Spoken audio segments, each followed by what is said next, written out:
Bienvenue dans Chronique Résiliente, le podcast qui retrace mon vécu avec le cancer du son. À l'aube de mes 25 ans, je dois affronter une épreuve immense, celle d'affronter la maladie. Cette épreuve a été intense, j'y ai perdu mon innocence, mais elle m'a fait découvrir ô combien j'étais résiliente.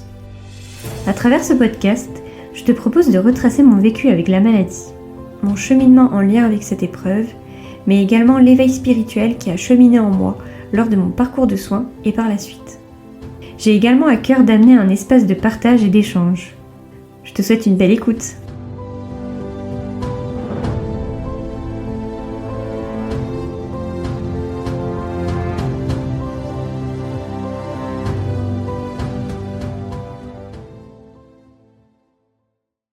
Donc, bonjour à tous, bienvenue dans ce 4e épisode. Bon, je vous avoue qu'il y aura sûrement un moment où j'arrêterai de dire le numéro d'épisode, mais pour l'instant je le fais, ça me plaît bien, et voilà, on est qu'au 4e, donc ça passe. Dans cet épisode, on va parler de préservation de la fertilité. C'est vrai que c'est un moment clé dans ma semaine d'hospitalisation, que j'ai évoqué donc, précédemment dans l'autre épisode, parce que voilà, c'était un point clé pour moi, au vu de ma situation, au vu de mes projets futurs. Donc je vais revenir un peu sur comment j'ai vécu toute cette étape dans ma situation et revenir à vous de nouveau, comme d'habitude, sur comment ça s'est passé pour vous. Si vous êtes également aidant et vous voulez témoigner de votre expérience en tant que proche aidant, c'est aussi possible. C'est vrai que je m'adresse souvent aux personnes qui vivent la maladie, mais ça peut être, voilà, c'est tous les gens à qui ça parle au final. Ça peut être ouvert à plus de monde. Mais c'est vrai que si vous êtes aidant ou proche, je préfère que vous parlez au niveau de votre ressenti. Je trouve toujours délicat de parler au nom de quelqu'un parce que ce sera jamais aussi objectif en fait que quelqu'un qui l'a vécu au final. Mais j'ouvre la parole en tout cas pour ceux qui en ont envie. Donc en lien avec l'épisode de la semaine dernière, je voulais revenir sur un autre moment clé de ma semaine d'hospitalisation, qui est ce fameux rendez-vous de préservation de la fertilité. Ça permettra de mettre en lumière également que cela existe et que vous avez tout à fait le droit de le demander, ce rendez-vous, au cas où on ne vous l'a pas proposé et que cela semble important dans votre situation. Moi, c'est quelque chose qu'on m'a proposé du coup naturellement. Je pense que voilà, ils ont le devoir de vous le proposer. Et après, c'est à vous, en fonction de vos projets futurs, de le faire ce rendez-vous ou non en fait. Donc il faut savoir qu'avant des protocoles comme la chimiothérapie, les rayons, l'équipe médicale doit vous poser la question si avoir des enfants plus tard est dans votre projet. Moi c'était mon cas, alors pas au moment où on me le demande évidemment, c'est ça qui était assez particulier et je reviendrai dessus, mais plutôt dans le futur. Donc voilà, moi je décide du coup de me rendre à ce rendez-vous. Donc je pars, c'est à peu près à 1 heure de l'hôpital, donc je sais que l'hôpital où je me faisais soigner n'avait pas ce genre de spécialité ou de rendez-vous à proposer, donc je vais à 1 heure, donc en taxi.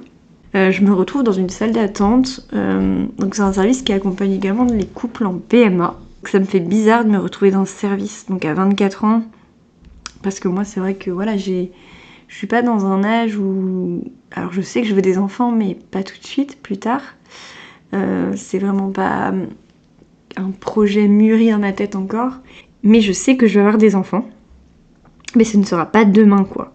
Mais cette fameuse question elle s'impose à moi, donc je consulte ce médecin, et franchement j'ai peur qu'on m'annonce que je vais devenir infertile, que je vais galérer plus tard à avoir des enfants, et encore une fois c'est pas une thématique agréable à aborder, mais je suis obligée de la regarder en face.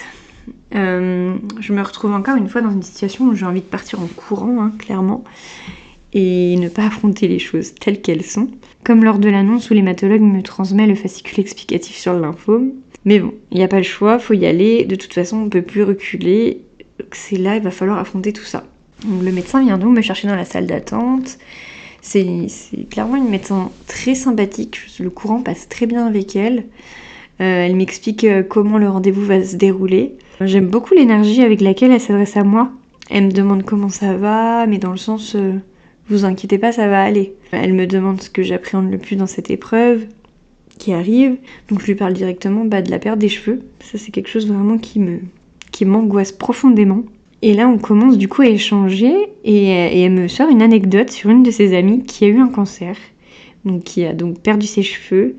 Et cette expérience l'a complètement, ça l'a subjuguée, dans le sens où son amie, elle était hyper solaire, avec du coup de nouvelles coupes. Elle changeait plusieurs fois de perruque, elle faisait elle mettait des bandeaux dans ses cheveux avec des jolies couleurs.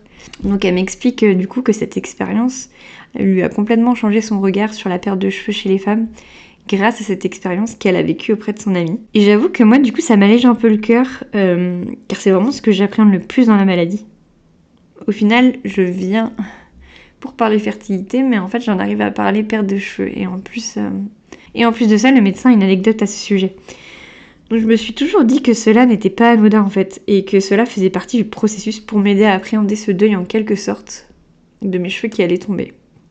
Donc c'était pas anodin que j'avais vu cette femme juste avant le commencement des traitements et tout ce qui allait s'en suivre. Donc j'ai beaucoup de gratitude pour ce moment parce que c'est vrai que alors elle m'enlève pas la peur de perdre mes cheveux, mais elle rend l'angoisse un peu plus légère, on va dire. J'essaye d'appréhender ça un petit peu différemment. Pour revenir au rendez-vous pour lequel j'étais là de base, donc elle me propose de faire un état des lieux de ma fertilité. Donc elle effectue un examen pour voir le nombre d'ovocytes à l'état actuel, donc avant chimiothérapie.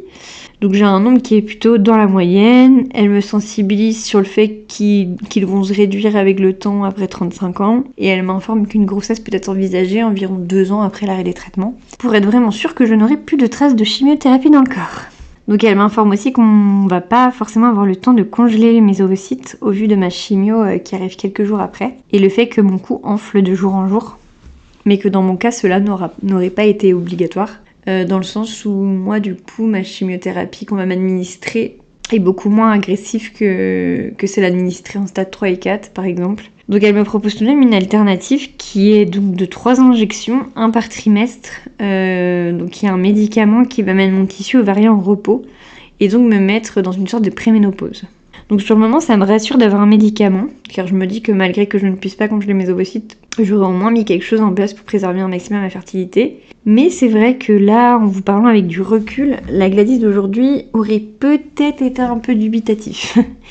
Ça reste quand même des médicaments qui peuvent aussi avoir des effets secondaires. Mais je pense que dans mon cas, j'avais tellement quelque chose de grave qui venait de m'arriver que j'avais une confiance aveugle dans la médecine pour qu'elle puisse me sortir un petit peu de ce pétrin. Hein. Et donc quand elle me dit qu'il y a quand même autre chose qui est possible, je me dis voilà, on y va quoi, why not. Et mais c'est vrai que voilà, après je me dis bon, c'est pas hyper naturel non plus, c'est pas hyper voilà. Mettre le tissu ovarien, me mettre en préménopause alors que j'ai que 24 ans, voilà. Bon, je touche du bois, il n'y a eu aucun effet sur moi par la suite. Mais c'est vrai que quand je vais retaper le nom de ce médicament sur Google, je me dis ouais, quand même il y avait une bonne liste d'effets secondaires. Donc je sors de ce rendez-vous beaucoup plus reboosté qu'en arrivant, faut se dire. Hein. Et même si j'ai toujours des questionnements et des questionnements qui resteront jusqu'à ce que je vive réellement les choses. De toute façon, je pense que l'humain est fait ainsi, on est beaucoup en train d'anticiper souvent dans notre tête. Et en fait, souvent, quand on vit les choses, elles n'ont rien à voir avec ce qu'on a imaginé. Et moi, j'ai tendance à beaucoup m'attendre au pire. Hein. C'est vrai que alors ça doit être un mécanisme de défense quand je fais le recul un peu sur mon histoire. Mais du coup, des fois, je vais m'imaginer des choses complètement dramatiques. Parce que je me dis que du coup, je serais pas trop étonnée en fait, si ça m'arrive. Et donc voilà, franchement, je remercie ce docteur que j'ai pu rencontrer. Donc j'avais envie de revenir également sur ma semaine d'hospitalisation. Et en fait, je voulais revenir sur tout l'amour en fait que je me suis pris littéralement en pleine face pendant cette semaine-là. Dans le sens où j'ai eu énormément de visites. Je m'attendais pas à qu'autant de personnes viennent me voir. Et en fait, j'ai vraiment pris conscience que j'étais hyper bien entourée. Et j'ai eu une profonde gratitude pour ça. Je savais que j'avais des amis top et tout. Vraiment que j'avais des super amis autour de moi. Mais je pense que j'étais pas si consciente que ça de ça. Parce que ça avait toujours été là. Et en fait, c'est vrai que dans les moments difficiles, l'amour qu'on peut recevoir c'est un gain de force en plus et c'est vrai que du coup c'était magique. En fait c'était magique et j'étais pleine de gratitude vraiment. Et c'est un truc qu'aujourd'hui j'ai beaucoup moins de mal à faire, mais en fait je me suis quand même pris cette réflexion de me dire ouais en fait t'as pas conscience de tous les cadeaux, tout ce que ta vie elle a comme cadeau en fait précieux. Et ok tu vis une épreuve hyper compliquée, mais en fait t'as plein de belles choses aussi qui sont là et va falloir que tu te raccroches à ça, en fait ça va être ton moteur. Et c'est vrai que l'amour, ça m'a vraiment porté, l'amour. Surtout quand voilà, j'allais mieux, je voyais mes amis, ça m'a porté énormément l'amour des autres. C'est pour ça que je vous parlais des aidants encore une fois. Je crois que je vais faire un épisode sur les aidants. Je vais interviewer, je pense, peut-être je vais faire un petit sondage. Est-ce qu'il y aurait des gens dans mon entourage qui voudraient témoigner et voilà, et même vous, après, si vous êtes aidant et vous voulez apporter votre témoignage, ou vous êtes malade ou avez été malade et les aidants ont pris une place importante dans ce parcours de soins, c'est vrai que voilà, c'est... Alors oui, je me suis battue, il y avait que moi qui pouvais me battre, mais vraiment tous les gens qui étaient autour de moi, ça m'a donné c'était un booster de fou quoi. Donc voilà, je fais une petite aparté, c'était important pour moi.